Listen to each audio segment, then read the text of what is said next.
કેમ છો બાળકો? આજે આપણો જીકેનો વિષય છે. જીકેના વિષયમાં આપણે અંગો વિશે જાણ્યા છે. તમને યાદ છે કે આપણે અંગો વિશે ભણી લીધું છે.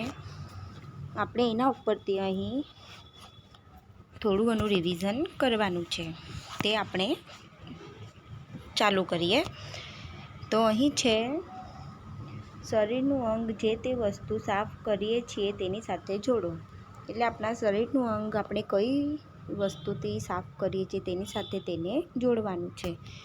તો પહેલું ચિત્ર છે, જીભ બતાવી છે. શું બતાવી છે? જીભ. તો જીભ આપણે કઈ રીતે સાફ કરીએ છીએ? આપણે જીભ કોનાથી સાફ કરીએ છીએ? તો આ જે જીભ સાફ કરવાનું આવે છે તેની સાથે આપણે જીભ સાફ કરીએ છીએ. ત્યાર પછી છે નાક. નાક આપણે શાનાથી સાફ કરીએ છીએ? નાક કોનાથી સાફ કરીએ બાળકો? આપણે નાક આપણે રૂમાલથી સાફ કરીએ છીએ.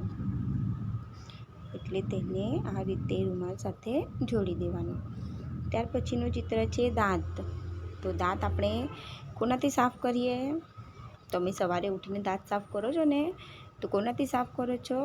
બ્રશથી. આપણે દાંત કોનાથી સાફ કરીએ છીએ? બ્રશથી સાફ કરીએ છીએ.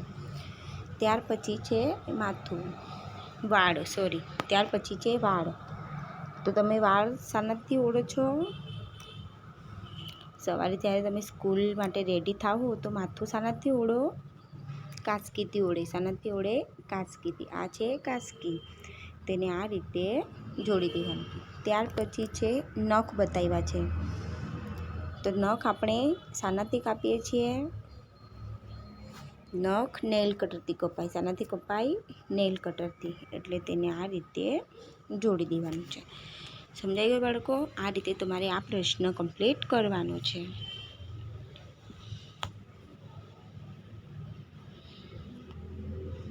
ત્યાર પછીનો પ્રશ્ન છે,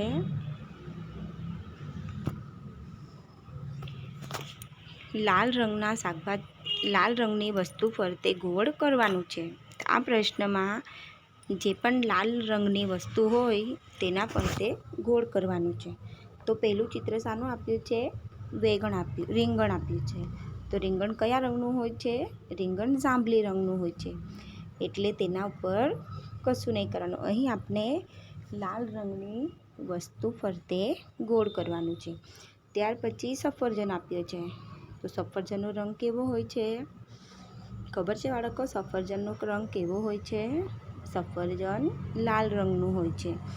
એટલે આપણે સફરજન ઉપર આ રીતે ગોળ કરીશું. ત્યાર પછી ઈંડું આપ્યું છે. તો ઈંડુનો રંગ કેવો હોય છે? ઈંડુનો રંગ સફેદ હોય છે. અને આપણને લાલ રંગની વસ્તુ ફરતે ગોળ કરવાનું છે. એટલે આપણે ઈંડું પર ગોળ કરવાનું નથી. ત્યાર પછી છે ટામેટું. ટામેટું કયા રંગનું હોય છે? લાલ રંગનું હોય છે. એટલે ટામેટા પર આ રીતે ગોળ કરવાનું છે. ત્યાર પછી છે કાચા ખવાતા શાકભાજી પાસે ખરું કરો. આમાંથી કઈ શાકભાજી તમે કાચી ખાઈ શકો છો તેના ફરતે ખરું કરવાનું છે. તો પહેલું છે કેપ્સિકમ. તો કેપ્સિકમ મરચું કાચું ખાઈ શકાય? ના, તેને આપણે કાચું ખાઈ શકતા નથી. ત્યાર પછી છે ડુંગળી. ડુંગળીને કાચું ખવાય? હા, ડુંગળીને કાચું ખવાય. ડુંગળીનું સલાડ પણ બને છે. એટલે તેના ફરતે આ રીતે તેના બોક્સમાં આ રીતે ખરું કરવાનું છે. ત્યાર પછી છે ટામેટું. ટામેટું કાચું ખવાય બાળકો? હા, ટામેટું કાપીને આપણે તેને ડીશમાં મૂકીને મીઠું નાખીને પણ ખાઈ શકીએ છીએ. તેના ફરતે પણ ખરું કરવાનું છે. ત્યાર પછી છે બટાકા. બટાકા કાચા ખવાય?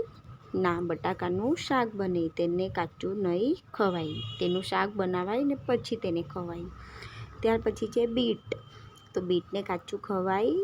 હા, બીટને કાચું ખવાય. બીટનું પણ આપણે સલાડ બનાવી શકીએ છીએ. અને બીટથી આપણા શરીરમાં લોહી પણ વધે છે. એટલે બીટ નીચે પણ આ રીતે ખરું કરવાનું છે. આ રીતે તમારે આ 3 પ્રશ્ન કમ્પ્લીટ કરવાના છે. હવે આપણે બીજી વિડીયોમાં મળીશું.